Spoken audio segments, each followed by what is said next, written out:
chapter, Inferential Statistics. One of the things I need to tell you, I'm going to show you some, if I do show you formulas, I can't remember how many formulas are in here, but I don't want you to have to work with them. This is something that you will, if you ever do research, that you'll have to get into this. But that's not something for research methods class, I don't think. So we won't be talking, I won't make you guys do math like I did last week. Okay, so yeah, I'll figure out something else if I can't figure anything else out. I don't know. I'm not sure what I will talk about as far as the discussion question is concerned, but I guess we'll find out. Maybe as I'm going through the lecture, I'll figure something out. So let's go ahead and get started. What else? Everything's due next week. Please have everything in by the 4th of August. I have to turn in grades on the 5th. I'm not exactly sure what's going to happen on the 5th because we have our faculty gathering is on the 5th all day. And I have to turn in grades at 5, by 5. So I'm usually grading all day. The Monday grades are due, so we'll see what happens. I'm sure everything will turn out the way it's supposed to turn out, so we'll be okay. Let's go ahead and get started. Maybe there we go. Okay. The old guy on the left is Sir Isaac Newton, and here's the famous apple that fell on his head.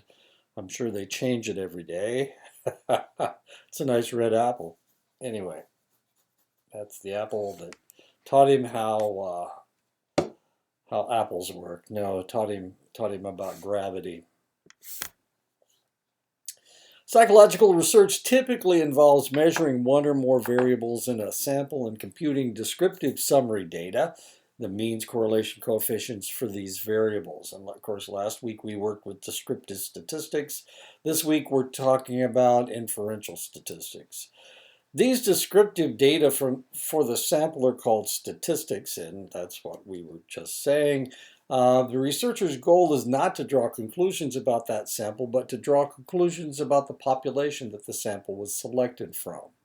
So these are the people we tested, and these are the people that we want to talk about.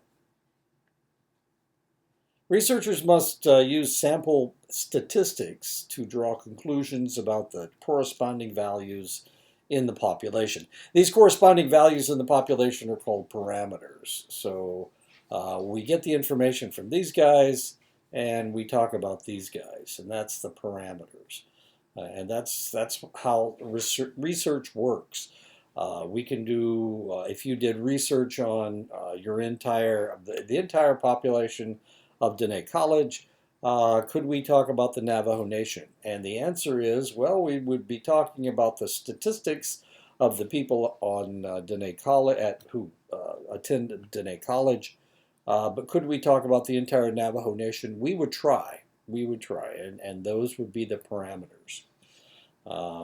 We would say these individuals from the college represent a cross section of the people on the Navajo Nation. That's what researchers would say. Now, whether that's accurate or not, that's up to you to determine.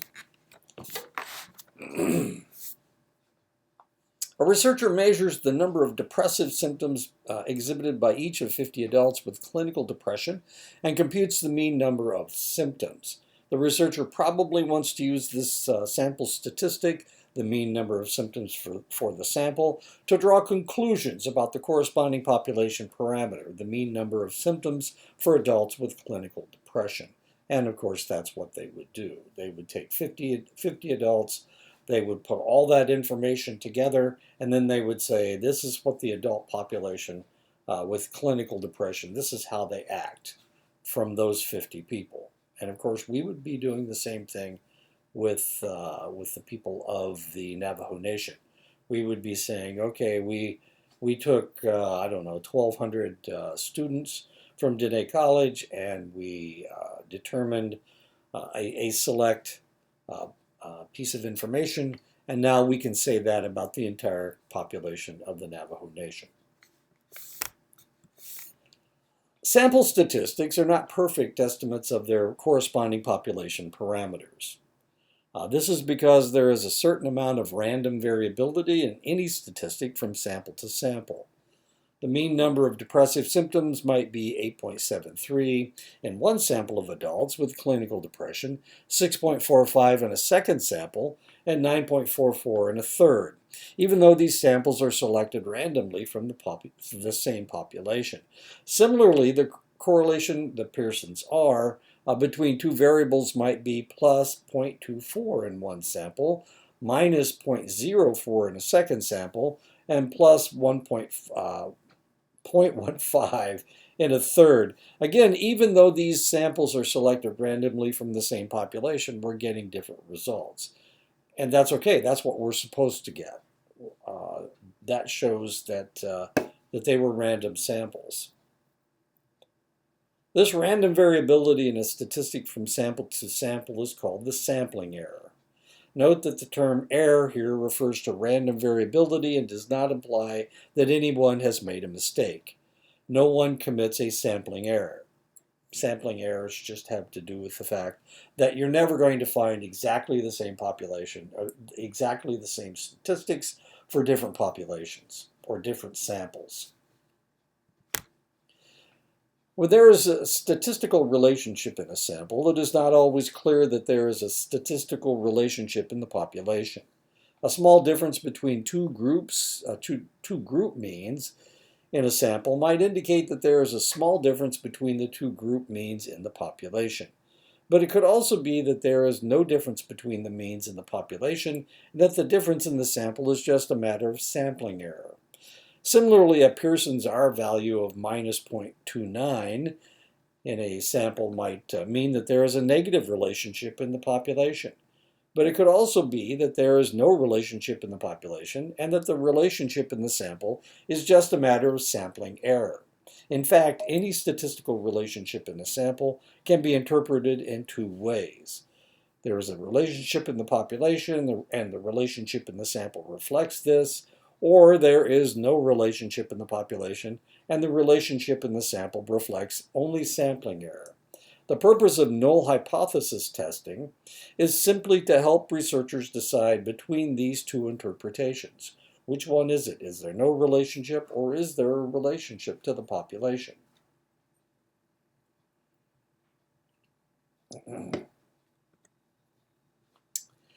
Null hypothesis testing is a formal approach to deciding between two interpretations of a statistical relationship in a sample.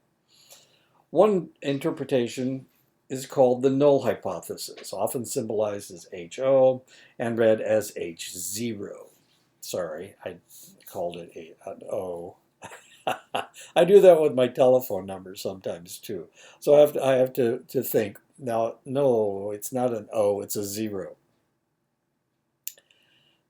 This is the idea that there is no relationship in the population and that the relationship in the sample reflects only sampling error. Informally, the null hypothesis is that the sample relationship occurred by chance. The other interpretation is called the alternative hypothesis, often symbolized as H1.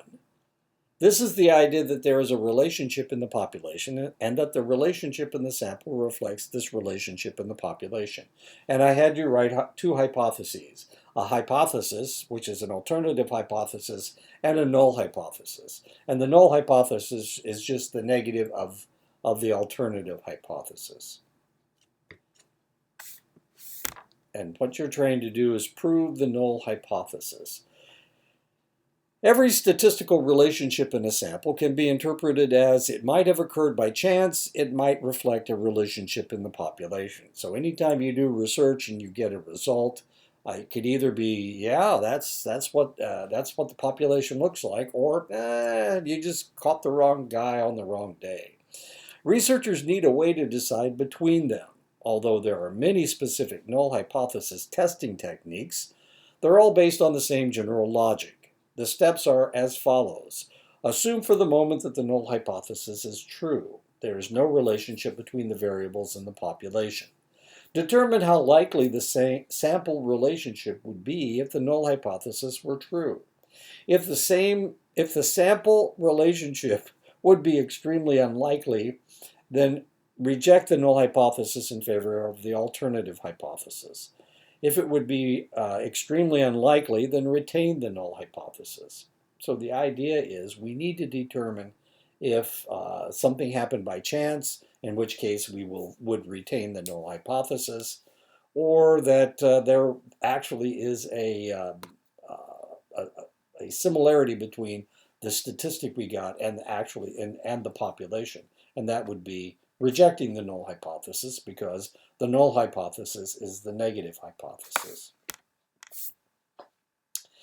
A crucial step in null hypothesis testing is finding the probability of the sample result or a more extreme result of the null hypothesis were true. And this probability is called a p-value. And you can think of the p as probability value. A low p-value means that the sample or more extreme result would be unlikely if the null hypothesis were true, and leads to the rejection of the null hypothesis. So we're measuring the p-value, and if the p-value is a very, very low number, it means that the probability of something happening by chance is very rare. So we set the p-value at a very low level to determine if the result that we got was random. A p-value that is not low means that the sample or more extreme result would be likely if the null hypothesis were true, and leads to the retention of the null hypothesis. In other words, you reject the alternative hypothesis, but retain the null hypothesis. Now, the idea in research is that you're trying to prove that your idea is wrong. That's why you create the null hypothesis. Now, if all experiments were done, and one of the problems we have when we're looking at science is that we only see the positive results. We don't see the negative results. But the reality is that all science tries to prove itself wrong, and that's the null hypothesis. It's always trying to prove that their idea is incorrect. But we don't see that, because the only research we look at is the positive research. Yeah, this level of depression was very high in this select population. Why? Because the guy had a hypothesis that there was a high depression level in this population, and of course the null hypothesis would be there was not a high depression level in that population. That would be the null hypothesis. So what he tries to prove is that the null hypothesis is correct. He's trying to prove that there isn't depression in that population. So he will test the population for depression with whatever method he uses, the Beck's depression inventory or whatever. And what he would determine was, if it really is high, then the p-value would be low. The probability level would be very low, and that would reject the null hypothesis. How low must the p-value criterion be before the sample result is considered unlikely enough to reject the null hypothesis? In null hypothesis testing, this criterion is called alpha and is almost always set at 0.05. If there is a 5%, and that just means that there's a 5% chance that that something happened by chance. 5%, because it's 0.05. If there is a 5% chance or less of a result at least as extreme as the sample result, if the null hypothesis were true, then the null hypothesis is rejected. When this happens, the result is said to be statistically significant. And of course, anytime we read about research that was done, we look to see if the results were statistically significant. Now, when we're talking about human variability, this doesn't happen all that frequently. And the reason is because people change. People are different. It's really hard to pin down anything that is constant in from one human to the next, because we all have brains and we all think differently, and so it's really tough. Now, in the rest of science, it's not that difficult. When we're talking about physics, we're talking about gravity. We test gravity all around the Earth.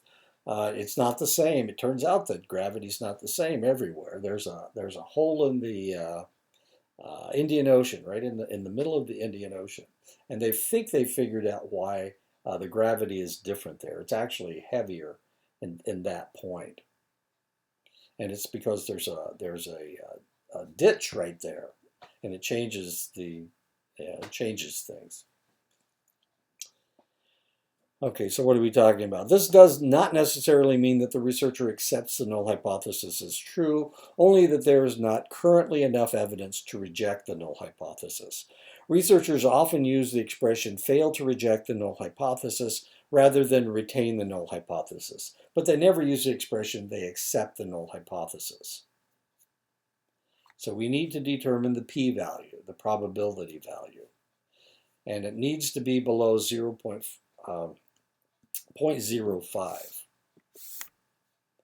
Null hypothesis testing involves answering the question, if the null hypothesis were true, what is the probability of a sample result as extreme as this one? In other words, what is the p-value? It can be helpful to see that the answers to this question depends on just two considerations: the strength of the relationship between the population and whatever you're looking at, and the size of the sample. The larger the sample, the more likely you're going to get an accurate result. So is it strength or is it size? That's why I had that picture.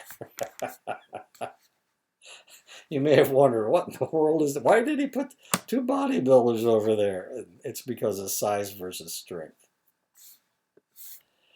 The stronger the sample relationship and the larger the sample, the less likely the result would be if the null hypothesis were true, the lower the p-value.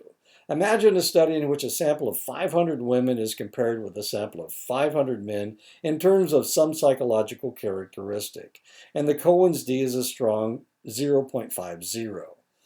If there were really no sex difference in the population, then the result this strong based on such a large sample should seem highly unlikely. Now imagine a similar study in which a sample of 3 women is compared with a sample of 3 men, and Cohen's d is a weak 0.10.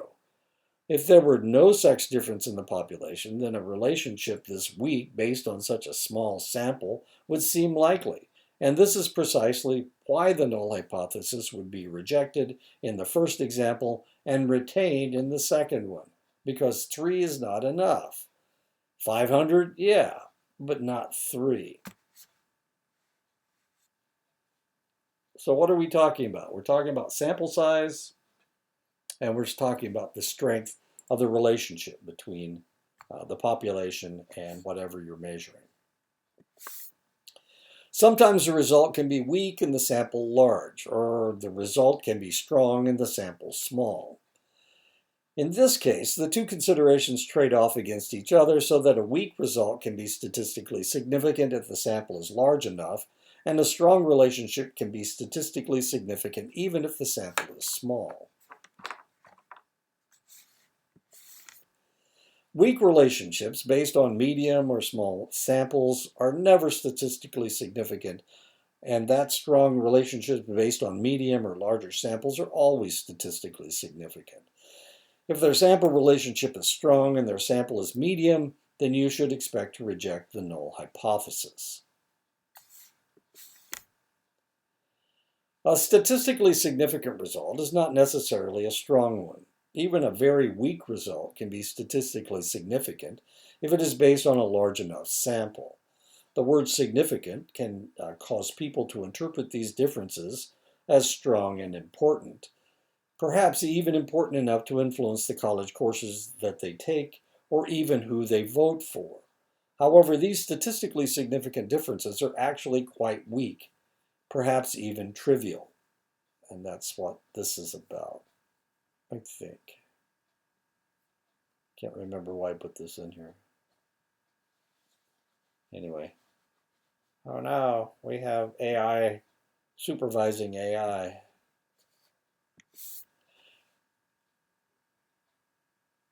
It is important to distinguish between the statistical significance of a result and the practical significance of that result. Practical significance refers to the importance or usefulness of the result in some real-world context. In clinical practice, this same concept is often referred to as clinical significance. For example, a study in a new treatment for social phobia might show that it produces a statistically significant positive effect. Yet this effect still might not be strong enough to justify the time, effort, and other costs of putting it into practice, especially if easier and cheaper treatments that work almost as well already exist. Although statistically significant, this result would be said to lack practical or clinical significance. So it can be it can be statistically significant, but it needs to be practically significant.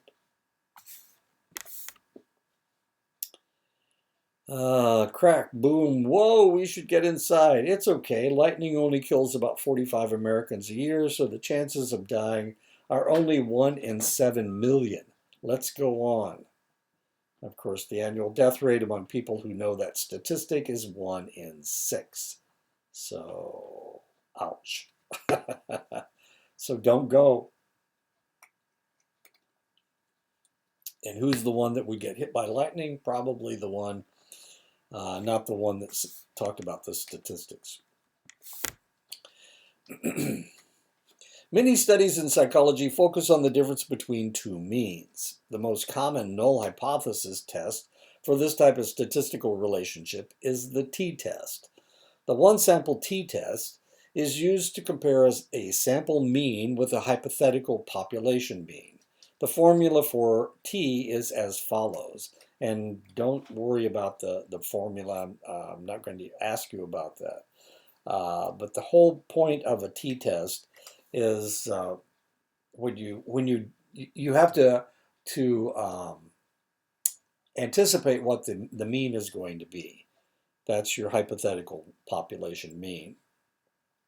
And then you run your test. And after you run your test, you compare the hypothetical mean with your sample mean. And that's what this is all about. M is a sample mean, and I don't remember what that Greek letter is. The hypothetical population mean of interest.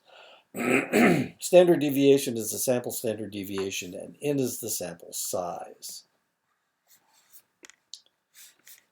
And of course, you won't have to worry about t-tests until you get to the end of your research, and you start doing inferential statistics. The dependent samples t-test, sometimes called the paired samples t-test, is used to compare two means for the same sample tested at two different times or under two different conditions, like a pretest post-test. The comparison is appropriate for pretest post-test designs or within subjects' experiments. The null hypothesis is that the means at the two times or under the two conditions are the same in the population. The alternative hypothesis is that they are not the same. In other words, if you do a pretest post-test and they get the same results, wow, that would be odd, since you theoretically you taught them something between the pretest and post-test. So they should be different. Dependent samples t-test. The independent samples t-test is used to compare the means of two separate samples, M1 and M2. The two samples might have been tested under different conditions in a between subjects experiment, or they could be pre-existing groups in a cross-sectional design, for example, women and men, extroverts and introverts. The null hypothesis is that the means of the two populations are the same. The alternative hypothesis is that they are not the same. And of course, that's what this is all about. Two samples. Comparing two samples. T-tests are used to compare two means, a sample mean with a population mean. The means of two conditions are two groups. When there are more than two groups or condition means to be compared, the most common null hypothesis test is the analysis of variance, or the ANOVA. The one-way ANOVA is used to compare the means of more than two samples in a between subjects design. The null hypothesis is that all the means are equal in the population. The alternative hypothesis is that not all the means in the population are equal. And of course, if we measure all three of these guys, we would get different results. So the alternative hypothesis would be supported. But we would have to do an ANOVA in order to determine that these were different.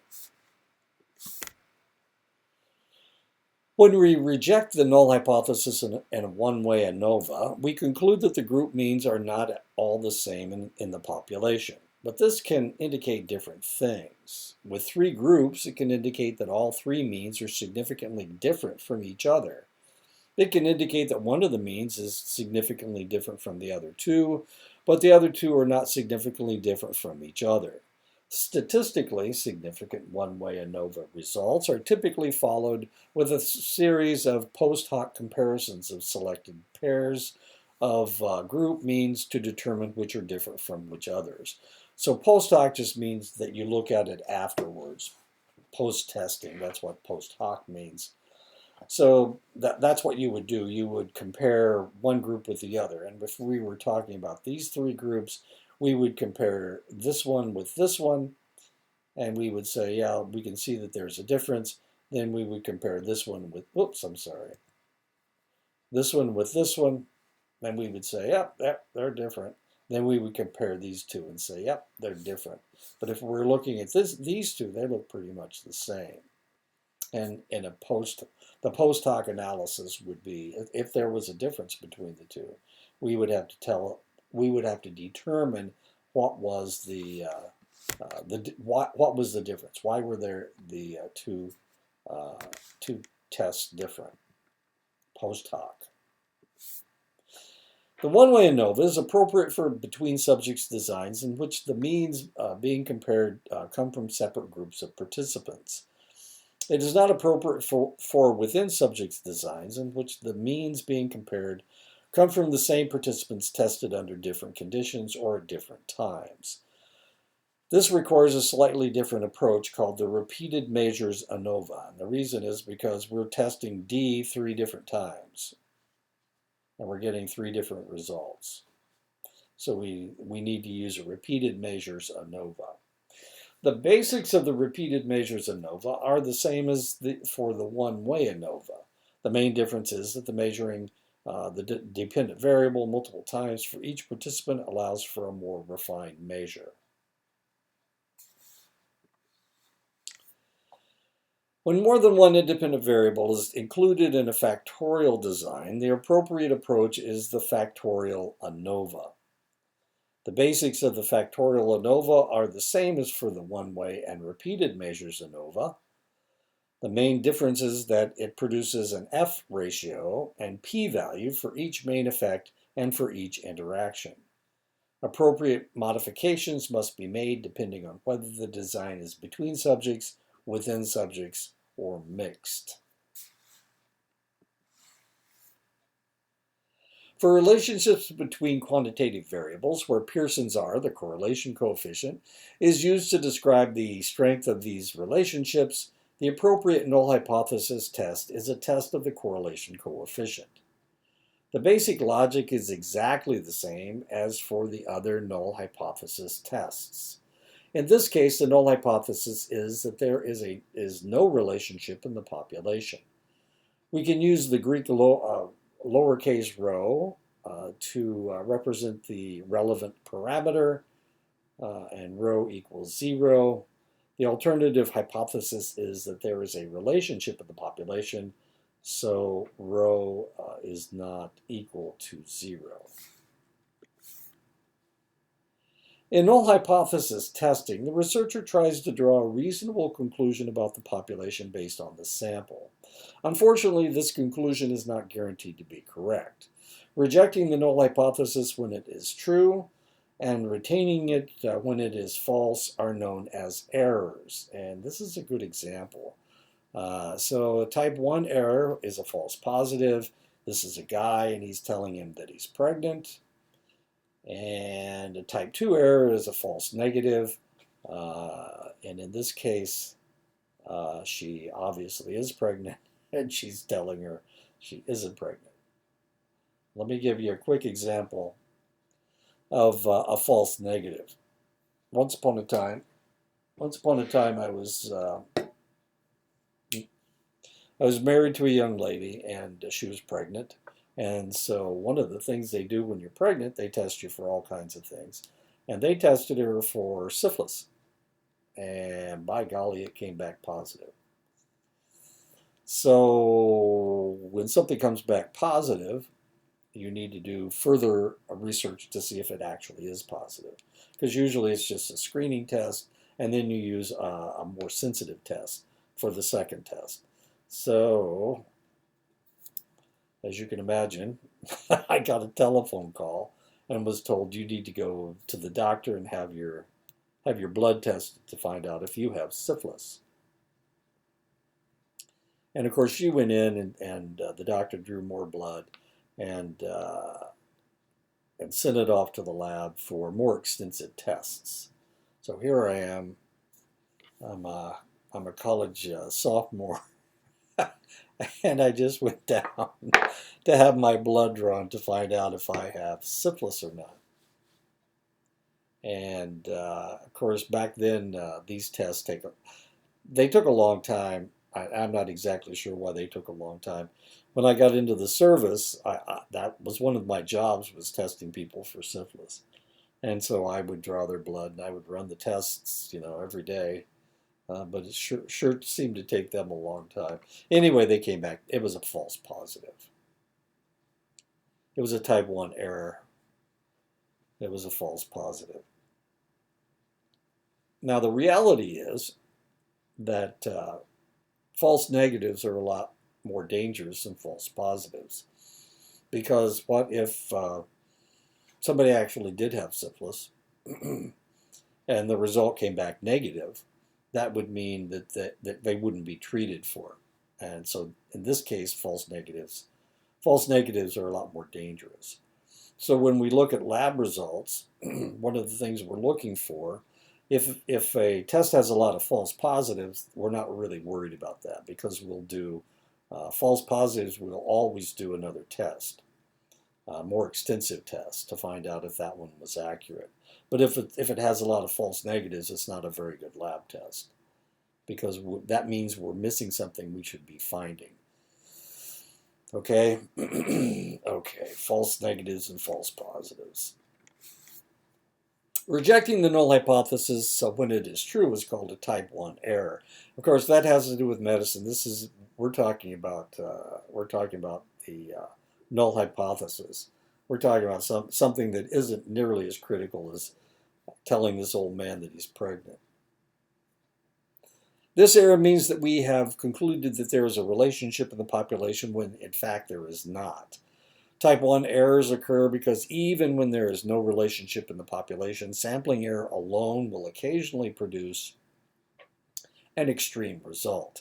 In fact, when the null hypothesis is true and alpha is 0.05, we will mistakenly reject the null hypothesis about 5% of the time.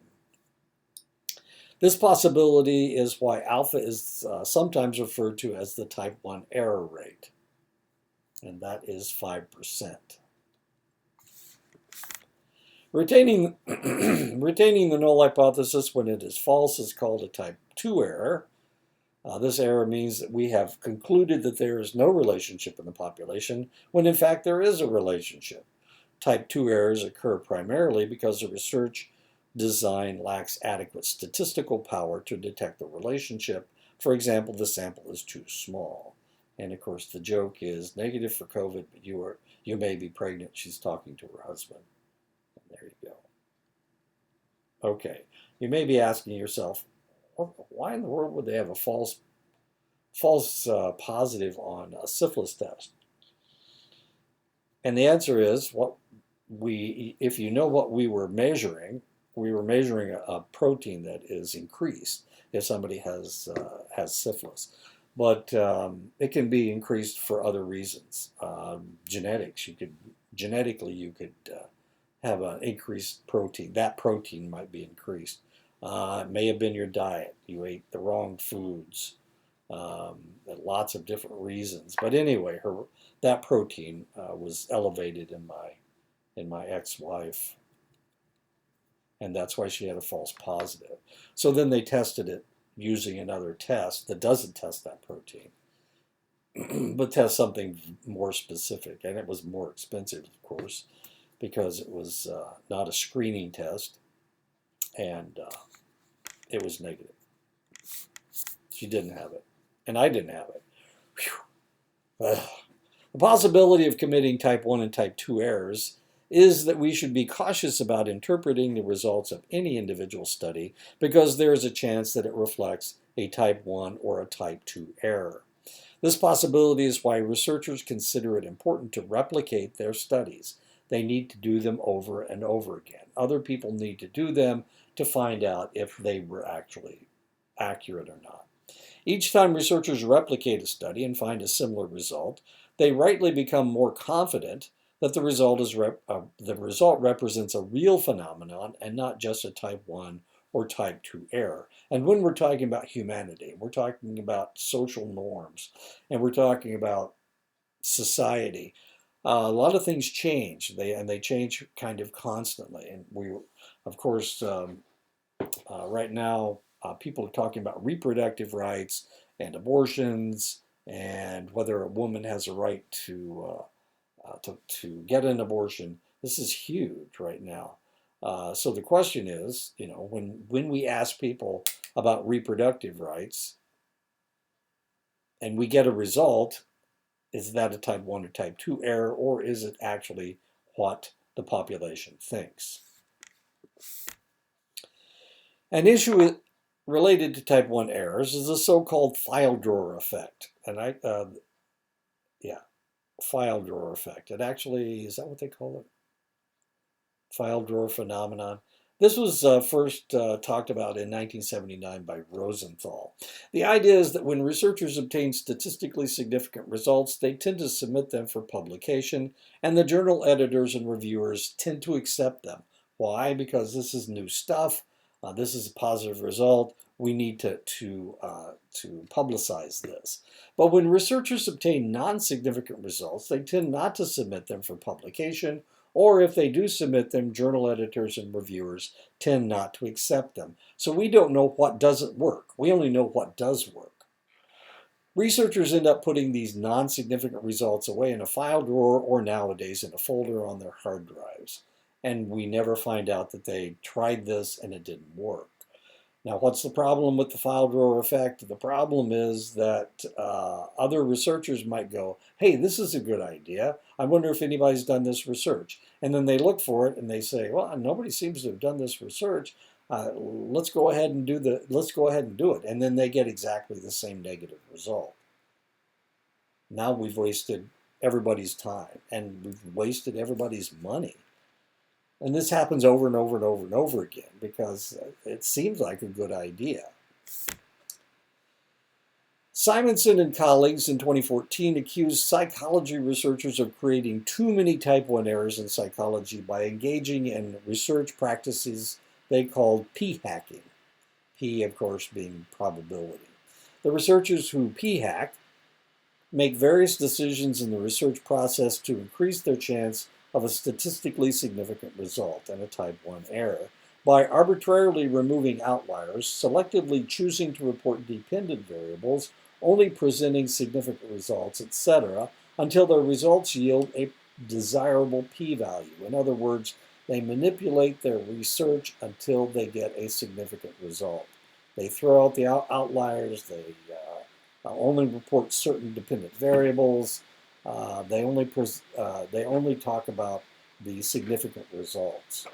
So they're p-hacking. They're getting rid of all the confounding variables. They're getting rid of all of the independent variables that didn't work and not talking about them. And that's known as p-hacking. Their groundbreaking paper contributed to a major conversation in the field about publishing standards and improving the reliability of our results. That continues today. So Simonson talked about this in 2014, and it's still going on today. And of course, this is what a p of less than 0.05 looks like. That's what it looks like. There you go, Psy. Oh man, is he happy? Gangnam Style. The statistical power of research design is the probability of rejecting the null hypothesis given the sample size and expected relationship strength. Statistical power depends primarily on relationship strength and sample size. There are two steps you can take to increase statistical power: increase the strength of the relationship or increase the sample size. Increasing the strength of the relationship can sometimes be accomplished by using a stronger manipulation or by more carefully controlling extraneous variables to reduce the amount of noise in the data. For example, by using a within subjects design rather than a between subjects design. The usual strategy, however, is to increase the sample size. For any expected relationship strength, there will always be some sample large enough to achieve adequate power. Some criticisms of null hypothesis testing focus on researchers' misunderstanding of it. We've already seen that the p-value is widely misinterpreted as the probability that the null hypothesis is true. It is really the probability of the sample results if the null hypothesis were true. A closely related misinterpretation is that 1 minus p equals the probability of replicating a statistically significant result. Another set of criticisms focuses on the logic of null hypothesis testing. To many, the strict convention of rejecting the null hypothesis when p is less than 0.05 and retaining it when p is greater than 0.05 makes little sense. This criticism does not have to do with any specific value of 0.05, but with the idea that there should be any rigid dividing line between results that are considered significant and results that are not. This convention is likely to prevent good research from being published and to contribute to the file drawer problem. Yet another set of criticisms focus on the idea that null hypothesis testing, even when understood and carried out correctly, is simply not very informative. Recall that the null hypothesis is that there is no relationship between variables in the population. For example, Cohen's d or Pearson's r is precisely 0. So to reject the null hypothesis is simply to say that there is some non-zero relationship in the population. But this assertion is not really saying very much. Even those who defend null hypothesis testing recognize many of the problems with it. One suggestion is that each null hypothesis test should be accompanied by an effect size measure such as Cohen's d or Pearson's r. They do so. By doing so, the researcher provides Barbie. Okay, I'm sorry. Here, let me block that so I can read this. By doing so, the researcher provides an estimate of how strong the relation, too much pink, just too much pink. By doing so, the researcher provides an estimate of how strong the relationship in the population is, not just whether there is one or not. Remember that the p-value cannot substitute as a measure of relationship strength because it also depends on the sample size. Even a very weak result can be statistically significant if the sample is large enough. What are you doing here? I'm coming with you. Oh, I can't remember why I put that in there. Another suggestion is to use confidence intervals rather than null hypothesis tests.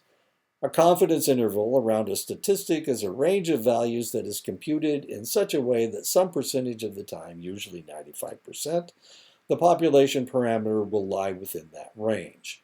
Advocates of confidence intervals argue that they are much easier to interpret than null hypothesis tests. There are more radical solutions to the problems, and every time I go through this, it just drives me crazy because Bayesian statistics is that's Bayes right there. or Bay. I'm not sure if he's Bay or Bays.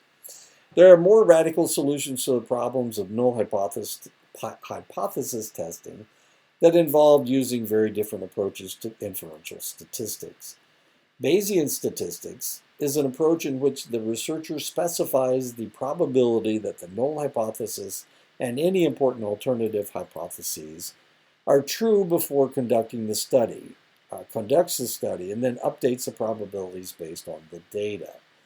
It is too early to say whether this approach will become common in psychological research. For now, null hypothesis testing, supported by effect size measures and confidence intervals, remains a dominant approach. And that is the end. So it's been a long, strange summer. I've been doing all this quality matters stuff, and I haven't had time to really deal with my classes very much, and I apologize for that.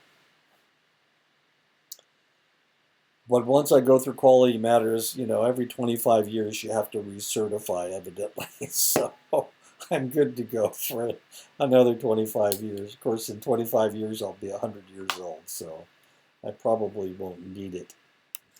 So thank you all for being patient with me. You need to get all your work in by the 4th. If I have criticized something that you have put on your research proposal, then you need to fix it, and then I'll give you an optimum grade. The reason I had you do research proposals, I wanted you to see the process. I wanted you to understand what everybody had to go through, or everybody has to go through when they do research. I mean, they have to look at all these different aspects. So that's the reason I did it. I hope it's been educational. I guess the bottom line is you can't do research on every question. Some it just doesn't fit. You can't make it fit. So okay. Good luck. I hope you get everything in. And that's it. That's what you need to do well in the class. You need to take your quizzes. You need to do the discussions, and I still don't know what discussion I'm going to have for this lecture. You need to do your research proposal, and that's it, right? Yeah, I think so. I think that's all. So yeah, get all that stuff in, and everybody passes. Yay!